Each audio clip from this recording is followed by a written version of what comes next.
एक लोहे की कील में काला धागा बांध करके यहाँ ठोक दें, आपका दुश्मन पूरी तरह से घुटने टेक देगा। दोस्तों, यदि आप अपने शत्रुओं से बहुत ज्यादा परेशान हो चुके हैं, क्या आपके शत्रु आपके जीवन में बाधाएं मचा रहे हैं, क्या आपके शत्रु आपके जीवन में प्रॉपर्टी हड़पना चाहते हैं, आपके जीवन की जो कमाई हुई संपत्ति है उस पर डोरे डाल रहे हैं, या उस पर नजरें टिका करके बैठे हैं कि हम इसकी प्रॉपर्टी को हथिया लेंगे, या फिर जबरदस्ती आपसे लड़ाई झगड़े करते हैं। कोई भी शत्रु आकर के आपसे लड़ाई झगड़े करता है, अपना बल दिखाता है कि ये कर दूंगा वो कर दूंगा, इस तरह से कहता है, या फिर आपको धमकाता है, डराता है, या फिर आपकी जान पर ही बनाई है। तो दोस्तों, यदि शत्रुओं के कारण आप बहुत परेशान हो चुके हैं, आपकी दुकान नहीं चल रही है, आप यदि कोई दुकान डाल के बैठे हैं तो पहले चल रही थी लेकिन अब नहीं चल रही, या फिर आपका कोई बिजनेस नहीं चल रहा ठीक तरीके से, तो दोस्तों यदि आपकी नौकरी पर भी बनाई है आफत, तो फिर ये उपाय जरूर कीजिएगा। एक कील में काला धागा बांध करके इस जगह ठोकना है। कैसे पूरा उपाय मैं आपको बताने जा रहा हूँ, पूरा अंत तक जरूर देखिए वीडियो।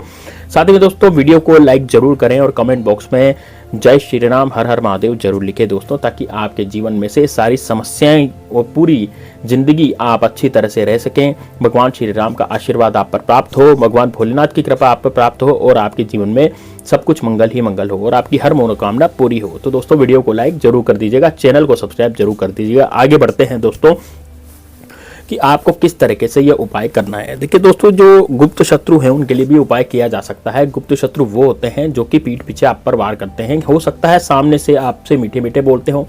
ज्यादातर केस में देखा गया है कि पड़ोसी ही गुप्त शत्रु निकलते हैं, पड़ोसी ज्यादा शत्रु निकलते हैं, क्योंकि पड़ोसी जो है वो हमसे जलता है, ईर्ष्या करता है। कलयुग में ईर्ष्या की भावना ज्यादा बढ़ गई है। जो व्यक्ति अच्छे से अपनी जॉब कर रहा है, उसके पास पैसा आ रहा है, वो पैसा कमा रहा है, तो पैसा कमाने का मतलब ये हुआ कि वो तरक्की कर रहा है। और जो व्यक्ति आज की तारीख में जितनी ज्यादा तरक्की करता जा रहा है, उसके जीवन में से उतने ही दुश्मन बढ़ते चले जा रहे हैं। मान लीजिए आप तरक्की करते चले जा रहे हो और आज आपका 2 दुश्मन है, तो हो सकता है कल आपके 10 हो जाएं, परसों हो सकता है आपके 50 दुश्मन हो जाए। तो दुश्मन आपके बढ़ते चले जा रहे हैं क्योंकि आप तरक्की करते चले जा रहे हैं। दुश्मनी का सबसे बड़ा कारण ही ये आजकल तरक्की, आजकल मित्र नहीं बनते, आजकल दुश्मन बनते हैं। और आपको ऐसे बढ़ते हुए नजर आएंगे जैसे कि सावन में बेवजह की घास बढ़ती, उसी तरह से बेवजह के शत्रु आपके बढ़ते चले जाएंगे। तो दोस्तों, क्यों बढ़ते हैं ये शत्रु? क्योंकि आप कहेंगे कि हम तो किसी का बुरा कभी करते नहीं है, या फिर हम किसी से कुछ अपशब्द बोलते नहीं है, फिर भी हमारे शत्रु पीछे पड़ जाते हैं, हमारे शत्रु बनते हैं। दोस्तों, ऐसा है, शत्रु बनने का जो कारण होता है वह यही होता है, ईर्ष्या भावना। सामने वाला यदि आपसे ईर्ष्या रखता है, वो आपसे जलता है, आपकी तरक्की से जलता है, वो सोचता है कि यार यह व्यक्ति इतना ज्यादा अमीर कैसे हो गया, मैं तो कुछ भी नहीं कर पा रहा हूं मेरे जीवन में। तो फिर दोस्तों, यकीन मानिए, वो जो सामने वाला ऐसा सोच रखता है तो वो आपका शत्रु भी बन सकता है। अब दोस्तों, शत्रु किस तरीके से बन सकता है? किसी तांत्रिक के पास जाकर के कुछ किया कराया करवा दे, या कहीं जाकर के कुछ ऐसा करवा दे जिससे कि उसके जीवन में बहुत ज़्यादा दुख और बहुत ज़्यादा दिक्कतें पैदा हो जाए। तो दोस्तों, ये जो है, तांत्रिक लोग भी क्या करते हैं कि पैसे के कारण, यानी पैसा उनको चाहिए, तो पैसे के कारण वो क्या करते हैं कि कुछ ऐसी वैसी चीज़ें कर देते हैं जिसके कारण हमारे जीवन में बहुत ज़्यादा दुख और तकलीफें हमारे बेवजह हमारे पल्ले पड़ जाती हैं। तो दोस्तों, इस तरह की दुख तकलीफों को टोटकों से और उपायों से दूर किया जा सकता है।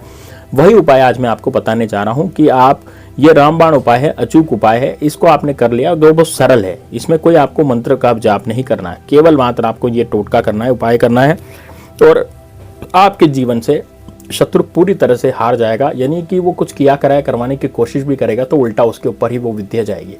यदि वो ईर्ष्या भी करेगा तो उसकी ईर्ष्या उसके ही लग जाएगी, क्योंकि जो व्यक्ति दूसरे के लिए खड्डा खोदता है वो पहले उस खड्डे में गिर जाता है। तो दोस्तों, ये बिल्कुल विशेष ध्यान रखिएगा, आपके बड़ा ही जबरदस्त टोटका है, बड़ा ही खतरनाक टोटका है। तो एक बार जरूर इसको कीजिए, इसका कोई साइड इफेक्ट नहीं है। अच्छा, अब इस टोटके को किस दिन करना है? तो सबसे पहले मैं आपको बता दूं कि इस टोटके को आप किसी भी दिन कर सकते हैं। वैसे तो मंगलवार और शनिवार को शत्रुनाश के टोटके ज़्यादा से ज़्यादा किए जाते हैं, लेकिन यदि आप इसको किसी भी दिन करें, आपको लगता है कि नहीं यार मैं तो आज इस टोटके को करूँ, तो बिल्कुल आप कर सकते हैं। दिन भर में कभी भी कर सकते हैं, लेकिन शाम के समय नहीं कर सकते। देखिए दोस्तों, शाम के समय इस टोटके को नहीं करना है, सुबह ही करना है। जैसे सुबह 7 बजे भी कर सकते हैं, 10 बजे भी कर सकते हैं, 1 बजे भी कर सकते हैं, 11 बजे भी कर सकते हैं। दिन में 3, 4 बजे, 5 बजे तक आप इसको कर सकते हैं, लेकिन 5 बजे के बाद जब सूर्यास्त हो जाता है उस समय इस टोटके को नहीं करना। फिर सूर्यास्त के बाद इस टोटके को ना करें, अगले दिन करें फिर। ठीक, अब इस टोटके में आपको क्या चाहिएगा दोस्तों? एक कील चाहिएगी। कील दोस्तों आपके काम में ली हुई हो, जैसे जंग लगी हुई कील हो, लेकिन कील टेढ़ी नहीं होनी चाहिए, इस बात का ध्यान रखना है। टेढ़ी कील जो है खंडित मानी जाती है, आपको केवल सीधी कील ही लेनी है। तो टेढ़ी कील बिल्कुल भी न लें, सीधी की सीधी कील लें। एक कील आपको लेनी है लोहे की। आपके पास सीधी कील उपलब्ध नहीं है तो आप बाजार से जाकर के कील खरीद के ला सकते हैं। कील कितनी बड़ी होनी चाहिए? 3 से 4 इंच की लंबी कील होनी चाहिए और लोहे की होनी चाहिए। अब आपको क्या करना है, एक काला कलर का धागा लेना है। दोस्तों जो ताबीज वगैरह में जो धागा काम आता है ना, उसे तानी बोलते हैं और उसे कंडे का डोरा भी बोलते हैं। तो आप जाकर के किसी भी फैंसी स्टोर पर जाकर के भी मिल जाता है, या कहीं आसपास परचूनी वगैरह की दुकान पर भी काला डोरा आसानी से मिल जाता है, जो कि ताबीज में पिराया जाता है। तो इस डोरे को भी आप ले आए, ठीक है। एक काला धागा आपको चाहिएगा। अब आप क्या करेंगे, सबसे पहले आप अपने घर में खड़े हो जाएंगे, खड़े होकर के करना है इस उपाय को। तो खड़े होंगे और अपने पैर से और अपनी हाइट तक, मतलब अपने पैर से और सर तक इस डोरे को नाप लेंगे। आपकी जितनी भी हाइट है, मतलब आपकी जितनी भी ऊंचाई है उसके बराबर सर तक इस डोरे को नाप लेंगे। पैर के नीचे इस डोरे को दबा लें, अंगूठे के नीचे, और ऊपर तक इसको नाप लें। नापने के बाद इसको काट लें। अब इस डोरे को आपको क्या करना है, इस डोरे को आपको लपेटना है। इस कील में आप चारों तरफ इस डोरे को लपेट देंगे। कील उठाएंगे और कील के चारों तरफ इस डोरे को आपको लपेट देंगे। लपेटने के बाद इस डोरे को डोरा खुलना नहीं चाहिए, ध्यान रखना। ये जब आप लपेटेंगे ना अपनी हाइट का डोरा जितना आपने काटा था, वो कील में लपेटेंगे। तो कील में लपेटने के बाद ये डोरा आपका खुलना नहीं चाहिए, इस बात का ध्यान रखना है।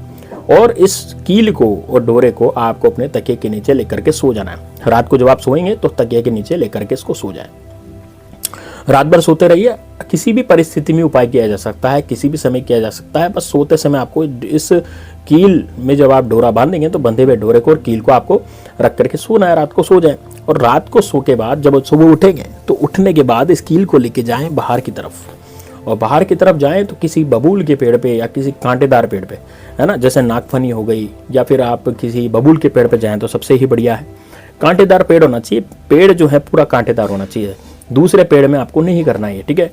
तो कांटेदार पेड़ के पास चले जाएं और इस कील को सुबह उठेंगे, सुबह सुबह जाएंगे। जैसे एक रात को तो आपने रख लिया, रात को सुबह उठेंगे, सुबह उठ के जाएंगे और पेड़ में इस कील को गाड़ के आ जाएंगे।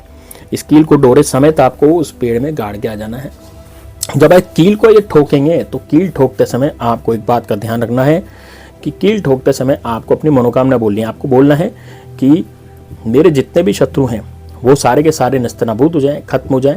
मेरे शत्रु मेरा पीछा करना छोड़ दें, और जो शत्रु मुझे परेशान कर रहे हैं, जो भी गुप्त शत्रु हो, चाहे वो कोई सा भी शत्रु हो, आप उसमें नाम भी ले सकते हैं। जैसे मान लीजिए आप किसी एक पर्टिकुलर शत्रु के लिए करना चाहते हैं तो उसका नाम भी ले सकते हैं। मान लीजिए मेरे शत्रु का नाम अजय है, तो मैं बोलूँगा कि अजय जो मेरा शत्रु है उसका दिमाग ठिकाने नहीं है, उसको मुझसे दूर हटा दो, और मेरा शत्रु जो है हमेशा हमेशा के लिए दूर हो जाए, या उसको कोई गंभीर बीमारी हो जाए। आप कुछ भी कह सकते हैं, कोई सी मनोकामना आप बोल सकते हैं कील ठोकते समय। जब आप पेड़ में कील ठोकेंगे तो उस समय आप ये मनोकामना बोल सकते हैं। बस आपको ये ठोक करके अपनी मनोकामना बोल करके और वापस आ जानी है। इसमें कील ठोकने के कोई साधन जैसे हथौड़ी वगैरह का भी आपको प्रयोग करना पड़ेगा। तो पत्थर का यूज़ कर सकते हैं, पत्थर भी प्रयोग कर सकते हैं, तो कुछ भी कर सकते हैं, ठीक है। कील ठोकने का कोई व्यवस्था आपको करनी पड़ेगी। उसके बाद आप क्या करें, वापस घर पे लौट आए, लेकिन पीछे मुड़ कर आपको नहीं देखना, सीधे आपको घर पे लौट आना है और घर पे लौट आकर के अपना काम में लग जाना है, ठीक है। तो सुबह सुबह जाकर के इस प्रयोग को करना है। दोस्तों यकीन मानिए आपका दुश्मन जो है पूरी तरह से नेस्तनाबूद हो जाएगा। आपकी तरफ वो कुछ करवाना बहुत दूर की बात है, कुछ करवाने की सोचेगा भी नहीं।